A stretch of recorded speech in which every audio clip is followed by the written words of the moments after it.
Good morning and welcome to the Thursday edition of Inside Nigeria Breakfast Show Leadership Television. My name is Winifred Gwebo, your host on the program. On today's show, we are looking at trending issues and also cover stories on some select national newspapers, including leadership. The story of a constitution amendment is still trending on some of the papers today. Of course, the story, like it was reported yesterday, that the House of Representatives have actually passed about 39 bills, including states, local government police, and conducting all the elections, Electoral Act, conducting all the elections in one day. And today we have VP governors, deputies may lose immunity. These are trending stories on some of the newspapers we have on our lineup today. We also have the each story of embattled Senator Natasha Akpoti Udwanga. Of course, INEC has a developing story on that. But before we get to that, let's see what leadership has on its menu, starting with an exclusive as its cover story. It says 6 years after multi-billion-naira Baro port in Niger rots away.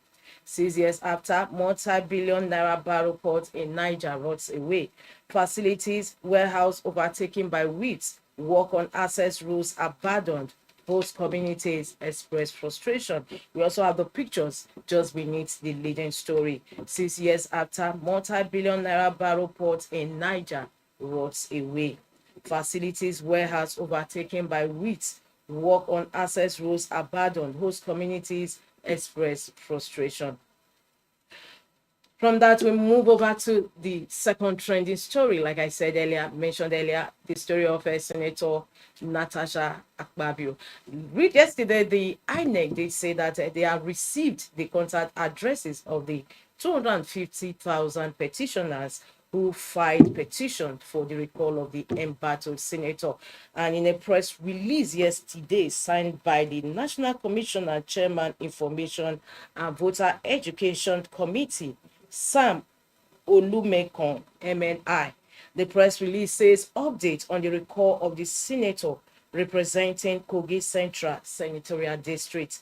And I read the press release. It says further to the statement issued yesterday, Tuesday, 25th March 2025, the Commission hereby confirms that the contact address of representatives of the petitioners, their telephone numbers, and email addresses have now been provided in a letter addressed to the chairman of the commission dated today, Wednesday, 26 March 2025. Of course, we also have the letter of the receipt of the letter to INEC displayed on the screen. As provided in Clause 2A of the Commission's Regulations and Guidelines for Recall 2024, a letter has been written to notify the senator sought to be recalled about the receipt of the petition and delivered to her official address. The same letter has been copied to the presiding officer of the Senate and published on the Commission's website. The next step is to scrutinize the list of signatories submitted by the petitioners to ascertain that the petition is signed by more than one half, over 50% of the registered voters in the constituency. This will be done in the coming days. The outcome, which will be made public, shall determine the next step to be taken by the Commission. We once again reassure Nigerians that the process will be open and transparent. Is a leading story on the papers we have on our lineup this morning, talking about leadership, the Punch, Vanguard, The Guardian, and THISDAY, and even others we are not going to review this morning. INEC notifies Natasha Akpabio of recall process. And still on constitution amendment, VP governors, deputies may lose immunity. But this seems not to be going well with some sections of Nigerians who say that what is good for the goose is also good for the gander. Why would the president enjoy immunity while his VP does not enjoy such immunity? However, it's one thing for the House of Representatives and even the Senate, even the upper house of the National Assembly to pass these bills. But what remains with the president assent to this bill is a question that should be answered. However, moving ahead, still on leadership newspaper, we have on our business buzz today, finally, customs implements zero tariff on pharmaceutical inputs. Finally, customs implements zero tariff on pharmaceutical inputs. PDP governors challenge Fubara suspension at Supreme Court. And still on Rivers imbroglio, the sole administrator, Iba, suspends all political appointees in Rivers. The story runs on page 16 of Leadership newspaper today. Tech titans collaborate to tackle global cyber threats. Eid Fitri, federal government declares March 31, April 1st, public holidays. Zenith Bank net profits hit 1 trillion naira, proposes 4 naira per share final dividend. It's on this note we move to the page 3 of Leadership, where we have permanent page, our stand. Today's stand is on state of emergency in Rivers, way forward. State of emergency in Rivers, way forward. Today's editorial on Leadership newspaper. The controversy trailing the political crisis in Rivers State took a worrisome dimension recently with reports of pipeline explosions. The state witnessed 2 explosions in less than 48 hours, signaling a potential descent into anarchy before President Bola Ahmed Tinubu declared a state of emergency. However, let's see what the stand is on today's stand. However, the federal government cannot wait for the time to elapse before laying the foundation for lasting peace in the state. We urge the president to appoint a committee of eminent persons who do not all necessarily have to be from Rivers State to begin the spade work immediately. The people of Rivers State have endured enough. It's a crisis that Nigeria cannot afford to waste. That is the concluding part of today's stand on Leadership newspaper. State of emergency in Rivers, way forward. Of course, it's a must read for you to know what the way forward is on today's editorial in Leadership. From our stand, we move to the back page where we have being blunt with Muazu Elize. Muazu Elize is the group managing director of Leadership newspaper limited, and today's bluntness is writing on Kano's 2 Dobas. Of course, there was reports that the Emir Bayero and Emir Sanusi, they were planning Dobas in their respective domains in Kano State. But reports also have it that the Emir Bayero has actually cancelled his. But however, today's being blunt with Muazu Elize, the quote says, sadly, politicians are responsible for this erosion. These are the same people who created almost all the problems bedeviling this nation. Quote from today's Kano's 2 Dobas, being blunt with Muazu Elize. Just before we leave the back page, let's see what Ghana Must Go is saying on the human side. Senator's motion to immortalize Humphrey Wonsu news. And Ghana Must Go replied, the sponsor didn't send prayers to their emails. Of course, you know what that means. It's very, very funny. Well, for more and the continuation of the headline stories and inside stories, don't forget to log into the website of Leadership, www.leadership.ng. From Leadership, we move over to the Punch newspaper. The Punch says 91 groups seek INEC registration as coalition talks gather steam. 91 groups seek INEC registration as coalition talks gather steam. Electoral body says no application rejected as opposition gears up to challenge ruling party. Ogun Morocco signed MOU on energy port development infrastructure. That is the caption on the picture beneath the leading story on the Punch newspaper this Thursday, March 27, 2025. Beneath that, naira for crude, petrol price hike looms as stocks drag, imports rise.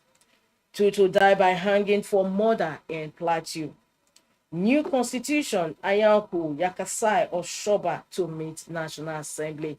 And just beside the masthead of the Punch, Rivers emergency rule, PDP governors ask Supreme Court to reinstate Fubara, Iba sacks appointees.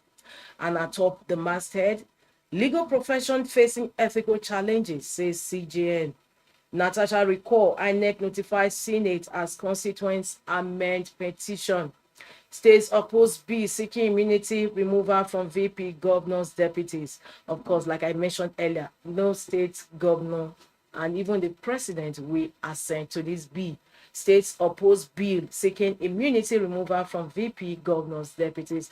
And before the constitution can be amended, you have to have a assent by the states, two-thirds of the states House of Assembly. It has to go around when it leaves the National Assembly, and states are already opposing it even before the bill go to their domain. Well, it's on this note we leave the Punch newspaper review and move over to the next paper we have on our lineup. Don't forget to log into the website of the Punch for continuation of these headline stories. The next paper we have on our lineup is THISDAY. THISDAY is still talking politics. It says Atiku National Assembly leadership is corrupt. Leading story today on THISDAY newspaper. Atiku National Assembly leadership is corrupt. Atiku Abubakar is a former vice president of the Federal Republic of Nigeria. Says PDP is weak because its leaders are compromised. INEC notifies Kogi Senator of recall process, acknowledges receipt of petitioners' details. And above the leading story today, we have the second leading story. Has moves to strip vice president, governors, and their deputies of immunity. Passes anti-piracy bill for second reading. Considers upgrading Lagos 37 LCDAs to local government areas. Considers upgrading Lagos 37 LCDAs to local government areas. The LCDAs came about during the administration of former President Olusegun Obasanjo, and when this current president was the Lagos State governor, there was a crisis over it, with the president Olusegun Obasanjo withholding funds for the newly created LCDAs. Now we have the story that the National Assembly is considering upgrading the Lagos LCDAs to local government areas. About that, alleged 162 million naira fraud, court dismisses Falana's suit against Zenith's chairman, orders. And above the masthead of this day, Zenith Bank maintains track record as profit before tax hits 1.3 trillion naira, proposes 4 naira final dividend. In landmark deal, MTN Airtel agree on network infrastructure sharing in Nigeria. That concludes the review of front headline stories on THISDAY newspaper this Thursday. For more, log on to the website of THISDAY newspaper. From THISDAY, we move over to the next paper on our lineup, and that is The Guardian. The Guardian is talking business as its leading story.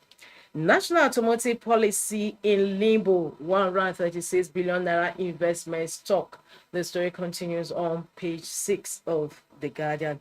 National automotive policy in limbo, 136 billion naira investment stock. Underneath that, we have illustration. 558 assemblers spent $756 million in 5 years of NAIDP. Of the 58 firms, 20 closed operations in 2024, that is last year. Only 6 are actively assembling vehicles, but with extremely low capacities. Illustrations beneath the leading story on The Guardian this Thursday. National automotive policy in limbo, 136 billion naira investment stock. This story continues on page 6 of The Guardian. Court dismisses fraud case against Zenith's chairman, orders. Local research output lacks depth for national planning, says Olaopa. Concerns over spate of constitutional amendments delayed state police bill. Natasha insinuates an error we are set to correct, constituents insist. Hope for cheaper drugs as federal government exempts duty VAT on pharmaceutical raw materials. Zenith Bank maintains feet with 1.3 trillion naira profit before tax in 2024. Shettima urges judiciary to uphold justice, integrity. And that takes us to the stories just beneath the masthead of The Guardian. Rivers don't extend emergency rule beyond 6 months, council tells Tinubu. Disquiet as police probe alleged infiltration of National Assembly by Russian KGB. Over 26,000 children in prison, says minister. Over 26,000 children in prison, says minister. The story runs on page 5 of The Guardian, and it's on this note we conclude front headline stories review on The Guardian. For more, log on to www.guardian.ng. From The Guardian, we move over to Vanguard newspaper, and Vanguard is next on our lineup and for review. Vanguard says INEC Tinubu shops for Yakubu's replacement. Intrigues as dark forces plot to truncate credible polls in 2027. Why President Tinubu should be concerned about the credibility of polls. Nigeria's history of encouraging electoral malfeasance by sidestepping the law. How dependable institutional memory can deliver effective election management. The challenge of rebuilding confidence in INEC. These are kickers to the leading story on Vanguard this Thursday, March 27, 2025. INEC Yakubu shops for Tinubu shops for Yakubu's replacement. Of course, the INEC's chairman is retiring this year, and Tinubu is already looking for replacement for the election season. Just beneath the leading story, Rivers administrator suspends all political appointees. It's time for dialogue. Diri. Tinubu acted based on misinformation, sacked Rivers local government area bosses. These are riders to the second leading story today on Vanguard. Rivers administrator suspends all political appointees. Wike Atiku Bika over 2027. Falana's fraud case against Xenon's orders thrown out. Tension in Kano over planned parallel Durbar celebration. Recall, INEC notifies Akpoti Uduaghan Akpabio as Natasha apologizes to Ezekwesili over clash with Nwabonyi. And sports, World Cup qualifier, Eagles deserve to be flogged, coming from Wonsu. The story runs on page 38 of Vanguard. That is a humorous one. Eagles deserve to be flogged, Wonsu. While still on Vanguard, we move ahead to the masthead. Zenith Bank grows profitability by 67% to 1.3 trillion naira. Senators differ over calls to immortalize Humphrey Wonsu. Refs move to strip VP governors, deputy governors of their immunity. And of course, in Vanguard is already serializing a book written by a Vanguard book Syria is talking about the former MD of Oceanic Bank, Cecilia Ibru. Today, it says the night at Kirikiri prison. The story continues on page 23 of Vanguard newspaper. It's also on that note we conclude review of front headline stories on Vanguard this Thursday morning. Don't forget to log into the website of Vanguard for continuation of these headline stories. It's also on this note we bring to a close today's Inside Nigeria. Don't forget to log into leadership website for continuation of this news. My name is Winifred Webo. Look forward to having you same time, same station for another fresh edition of the program. Thanks for joining us. Thank you for watching. For sponsorship and advert placements, please contact 080-3688-6158. Last Word Leadership Podcast Studio. You have the